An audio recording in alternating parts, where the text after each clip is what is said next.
Adoption was legalised in 1952, since when over 40,000 adoptions have taken place, affecting nearly every family in Ireland. These are some of their stories.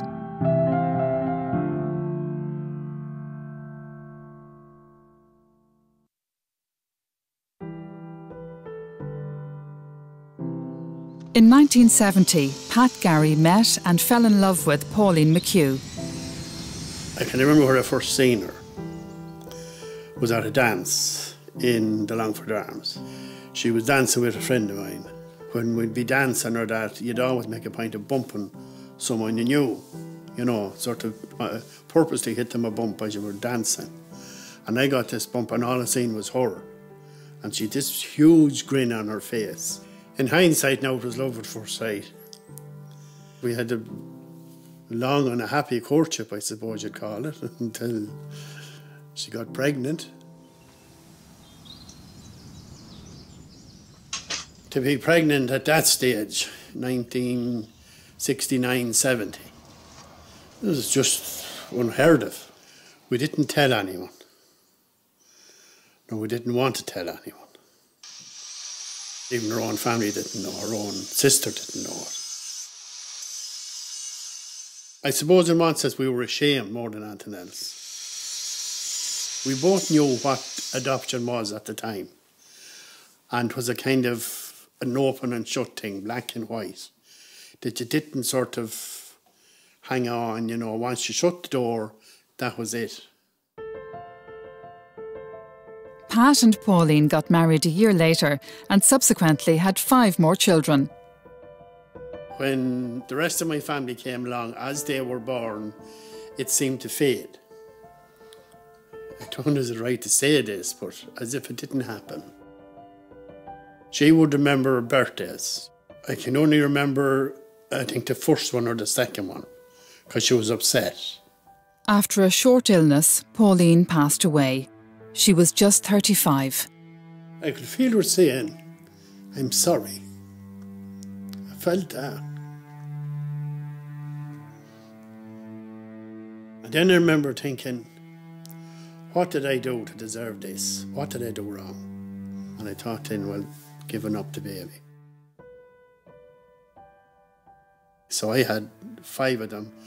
Bearing in mind, Connor, the youngest, was only 4 months old at the time. I had this thought, well, thanks be to God I've only 5 and not 6. Lucy Carty was adopted in 1970. When she was in her mid-30s, she decided to look for her birth mother. While I was married, it was something I knew I couldn't do, that I didn't have time to do, and my marriage was coming to an end. And that's when I decided then to sort of put the feelers out and see what could I find out. Hello, the ladies in skin. Lucy speaking. How may I help you? Even when I met the social worker the first time, I did say to her, look, I really like to meet my father as well. That's not going to be possible, she said, because, well, first of all, we have to find your mother. You go through that process. And she said, in the vast majority of cases, the father is long gone. I'm going to switch on the machine, okay? Just hear the noise. All she had was just the hospital record of Pauline. And she said she was 23 when she had me. So I was working out in my head, oh, she's 56 now, okay. I was working as a nurse at the time in the local hospital, so every lady around that age with the name Pauline, I was like, this could be her. This could be her. That's what I was thinking, you know, this could be her, like, you know. The social worker only had the home address Lucy's mother Pauline had given in 1970, so that was the first place she looked. She had made contact with an aunt of mine. I thought, right, okay. So she said she needed to meet me to tell me the rest of what this aunt had to say. And I said, is Pauline dead? And she says, I really wanted to meet you face to face to tell you she's pet, but she says, yes, she is. And I was like, that's it. Story over. Shortly afterwards, Pat got a call from the social worker to tell him Lucy was looking for him. I was hardly able to stand up. I was happy and not happy in one sense, you know, I'm kind of stunned. I rang my friend in the space of half an hour, Say, that phone call we always spoke about, that could come, it has arrived. From the minute I got the phone call until I met her, it's all right. It was the longest time ever I spent, in my mind, waiting for anything. Pat and Lucy realised they only lived a short distance from each other, so they met as soon as they could in August 2008. I must have spent, I suppose, 5 or 6 hours anyway. You're welcome. Thanks very much. Nice morning, isn't it? Yeah. I didn't want to leave, nor neither did she, but we knew we had to. Probably knew it was the start of something great, which it was. The next thing was I found her ringing me in the middle of the day and the morning, and she could ring me at any time. She was dreaming, I'm at work, she'd say. It's not too busy. This is what she used to tell me. She was excited, so was I. No, it was lovely getting the calls and that. There was one thing that Lucy did in our house. She sat down on the couch and I put a chair under her feet and it says, relax there now, it says. And the next thing was she fell asleep. And I just looked at her and I says, you're home. Now the social worker again had me prepared and she had told me that once you tell your family, that's it, it's out of your control. I had put their dates of birth on pieces of paper here and I had this one in my hand, you see. Dermot says, you have another piece of paper in your hand? Yeah, says I. He says, is it another baby? He says then. I said, you have it, you're right. But I still thought that when I told them they'd be embarrassed and they wouldn't like it and it would be, they wouldn't be happy about it or they just wouldn't like it, but the opposite was the fact. She was hyper too about meeting them and she couldn't believe she had a whole family, brothers and sisters and all that. I'm dying to see them. I really want to see them. I'm bursting to see them. The fact that Pauline was dead, yes, it did affect me and I did shed tears over her. But the happiness then, Pat was there and the rest of them were there. Like, I was dying to know all about them and everything and what they were at. I was really excited and nervous at the same time. So we told her we were coming, and as we were going in, she was there at the door and you could see her. It's like, you're my sister, you're my sister. And I said, yeah. And she gave me a big hug. And it was like we knew each other for years. I'd say, being honest, I could recall the first 2 or 3 hours, maybe. After that, then, I think we were meant to stay for 5 or 6 hours, ended up staying out for 9 or 10. How are you? You're welcome. You're welcome. Well, Connor. How are things? You're welcome. You're welcome. Connor. How are you? Pat brought her to meet me then when everything was finalised. Thrilled. Lovely, lovely person. The image of her mother, Everybody all right there? You all have enough? There's loads more anyway if you need some more. I love when we get together. We were at a cousin's wedding and they put me in Pauline's place. They put me in her place at the table and I just thought, that is so nice. Like, they didn't have to, the stuff they don't have to do. Is everybody got a drink in front of them? Yeah. Okay. Connor, what about you? And there were 2 more surprises in store for Pat, his grandsons. The first time I met them was in Athlone. I met them in the Golden Island. Then I seen them coming towards me and I could see Noel and I says, now there's me, that's me. It's a very weird thing. Like, when I do see them all, I think, I'm so sorry I wasn't there for you. I grew up in a home where I am and I was much loved and I knew the love of a mother, which my siblings didn't have, for the last part of their lives. Oh, neither. Definitely, yeah. Definitely. The bossy one. She would have looked after us when Mum passed away. Sorry. I suppose now I'm a mother now and each of them in turn, and I think, I'm sorry, I couldn't do more for you, but I'll do what I can now. No, that won't be up now, I'll have to leave that. I harbour no regrets as to what happened. for me to meet Pat, to know how he met Pauline, to know that he truly loved her. He still loves her. To know that I was conceived in love by two people in love. That to me changed my life, changed my outlook on myself, made me believe more in myself. I done the right thing. We done the right thing. And it's very frustrating that Pauline never knew that. But then maybe she does. No, I think she does. I found that it was very easy to communicate with Lucy. Like, I could talk about things with her now that I wouldn't talk to the rest of my family about. And she'd often say herself, too much information, you know. Yeah. You know, it'd be going that far, you know. It's like best friends, sort of. Yeah, exactly, yeah. Exactly, yeah. A really close friend. Yeah.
Orla Grumley and Fred Reynard knew they were made for each other. They got married 11 months after they met and wanted to start a family immediately. I think adoption was always on my mind, always. I think before I even met Fred, obviously, I planned on adopting, and we thought about adopting very soon after we got married, without knowing actually that we possibly couldn't have children anyway. We did go down the IVF route, and that was a very tough time of our lives, really. Yeah, maybe. I think you go through the grieving process during IVF, because each setback, each injection is a grief, because it reminds you. Each time that Orla did IVF, she had a kick in the teeth every time. For me, myself, I just wanted her to have what she wanted, because I love her, of course. Above everything else, I love Orla, and I want her to be happy. But I would also be the voice of reason saying, we're adopting anyway. Fred and Orla started the adoption process 6 years ago and are well aware of some of the issues they face. Attachment is massively important in the first few months with this little one, because it's going to come from a situation of having had so many carers that may not have answered to his cries during the night, that may not have picked him or her up when they needed it. It's been able to say, look, we're going back to day zero. You are our little baby now. You don't have to be older than you are. Take them into our bed lovingly and start like they were new. Wrap them up in rugs, let them feel close to you, that they are 100% devoted to. We are non-gender specific, but I'd love a girl. I would. It doesn't matter. I mean, our natures say one thing, oh yeah, I'd be great with a boy. And boys love their mummies. They do love their mummies for at least the first 45 years. Because there are so few Irish babies available, Fred and Orla have chosen inter-country adoption. People do come out of the woodwork and give you support. Sometimes you find yourself telling strangers just what you're up to, and they'll be going, oh, that's marvellous, tell me more. And then you go, have I said too much? And then you just know that you might never see that person again, but you might just feel a little bit of glee inside your heart that you feel that that person approved, or I thought it was a good idea, or, you know, you make a great mom, and you walk away going, oh, I hope I do. You know, I hope I really do. Because I know he'll make a great dad. I know he will. He'll complain, but he'll be brilliant. I actually know too. After Christmas, they received a call from their attorney telling them they had to be in Russia in 2 weeks. As they're not using a facilitator to organise everything for them in Russia, the pressure is on to make sure they're 100% legally compliant and all their paperwork is accurate and up to date. It has taken them 6 years to get to this point. I'm looking forward to actually getting the ball rolling.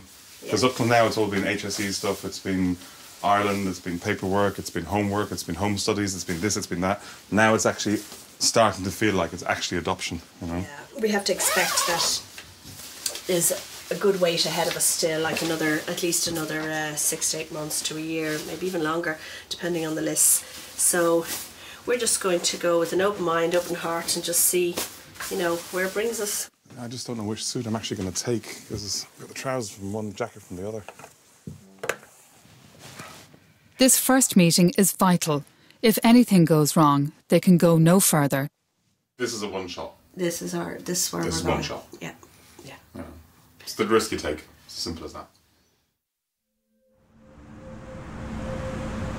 I think it's our job to chronicle the journey there, the journey back, and everything mundane, banal stuff that might be going on in the town around our journey there, around the time of their babyhood, that will be very crucial for the child. At least they'll have their own history.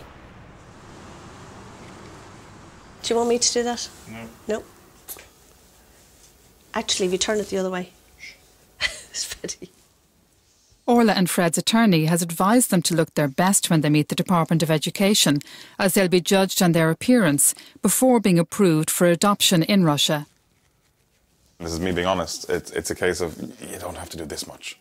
You know, this could have been over and done with a long time ago. We're not adopting a son or a daughter, we're adopting a grandchild at this pace. It's just insane. The big reveal. How's that?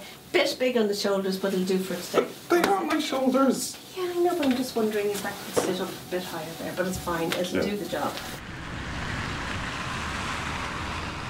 And we were interviewed over about a 10-minute period, wasn't it? It was there. It was quite quick. It's kind of like I went through the motions, answered the questions that had been prepared, and it went, I think it went really well. And we got a little wry smile, which was a really good sign, and it was, even our attorney was kind of pleased that we got that, because it wasn't what people normally got. So I think it worked out well. Because Perm is one of the centres for intercountry adoption in Russia, they took the time to walk around the area to get a feel for where their child may come from. The ice village was extraordinary. It was a village with castles, all statues with and statues, but it was designed for the children as a playground. Yeah. So all the kids and the adults were climbing up things and sliding down things. And it was amazing. It was a beautiful really piece of artwork.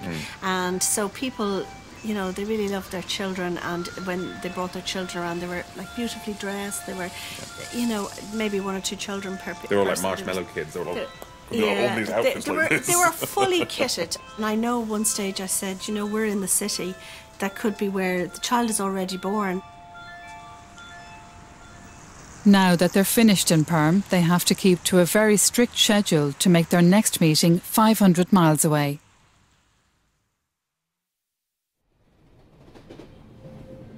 After 14 sleepless hours on the train, Fred and Orla arrive in the early morning into Nizhny Novgorod.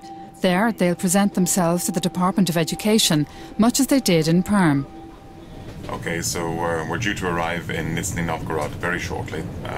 We don't know how we're going to know it's Nizhny Novgorod, because they don't announce anything. All they do is stop the train.